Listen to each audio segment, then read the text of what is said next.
You are now watching Between Villains. What is going on, villains? Welcome back to Between Villains Live. It's the host with the most. Make sure you hit that like and subscribe button, turn those post notifications on, do everything I gotta do on y'all to support us. Let's get right into it, because today, PlayStation cooked. Now, I know it sounds weird for me to say that because I am notoriously a Nintendo and Xbox gamer, right? Not the biggest PlayStation dude, but PlayStation had their state of play today, kind of announced it, was set for the next day, came, and let me tell you guys, 2026 is going to be the year of PlayStation 5. And before y'all try to cook me in the comment section, say I'm hopping on the bandwagon, hold it down, let me explain myself. I know the PlayStation 5 has been cooking for a couple of years now. Dropped a bunch of great games like the Spider-Man games, God of War games, so on and so forth. But I think 2026 is about to be the year that we see the PlayStation 5 hit its stride, hit its full potential, because Sarros, which is a game from Housemarque, and Wolverine, which is a game from Insomniac, both debuted at this state of play, and they both looked fucking amazing. Now, excuse my language, right? I know I'll be wilding sometimes. Excuse my language. I don't want to get demonetized or whatever, but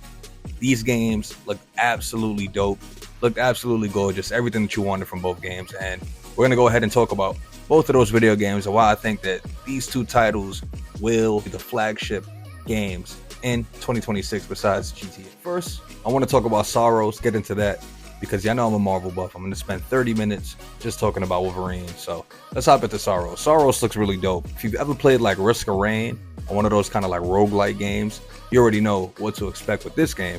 This is kind of like a spiritual successor to Returnal. If you ever play Returnal, literally kind of like Risk of Rain, but more focused on like single player action and you going through and just getting these epic runs in. And game was dope. Game was dope. I never got to play it myself, but I always admired it from afar, kind of like Helldiver. So if we ever get Returnals on Xbox, I'm definitely hopping in it 100%. This game looks like it's building on everything that was set up in Returnals as far as gameplay goes. It's very interesting.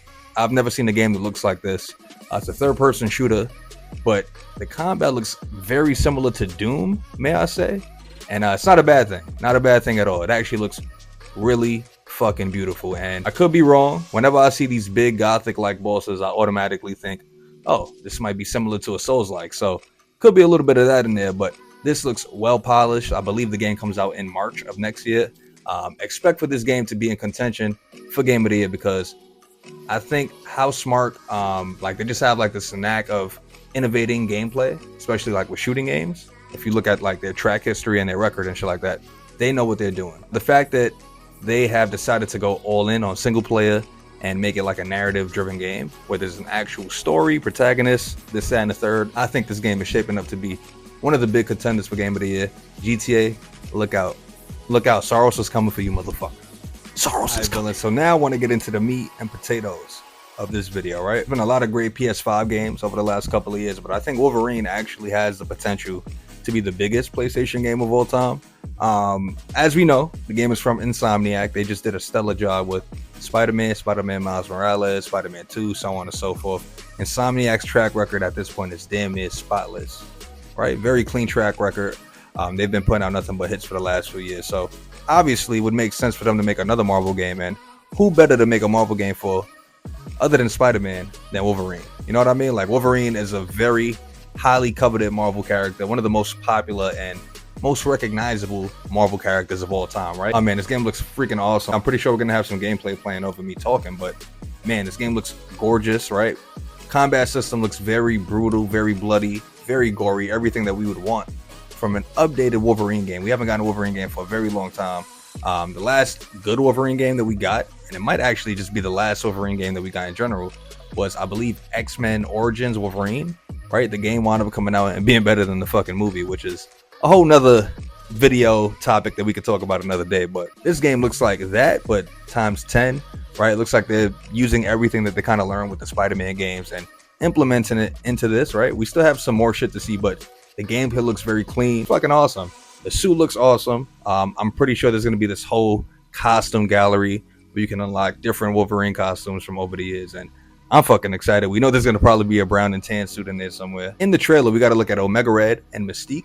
I didn't think that they would be in the game, but it kind of makes sense if you know Wolverine's supporting characters, because like I said, man, Wolverine can kind of stand on his own aside from the X-Men, and he has this whole rogue gallery and different characters that he interacts with outside of the X-Men. So This game looks fucking awesome. I'm very excited. I'm almost tempted to buy like a PlayStation 5 at this point.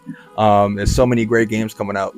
But I think that they could have just had a state of play with these two games and showed what they showed, and this state of play would have been a huge W. So in my head, I'm giving this a fucking 10 out of 10 because the way that they handled Wolverine, the way that Sarros is looking, and the way that next year is in general looking for PlayStation 5. Like, I know they also announced Neo 3, some new content for like Gran Turismo and shit like that. So PlayStation 5, count your days.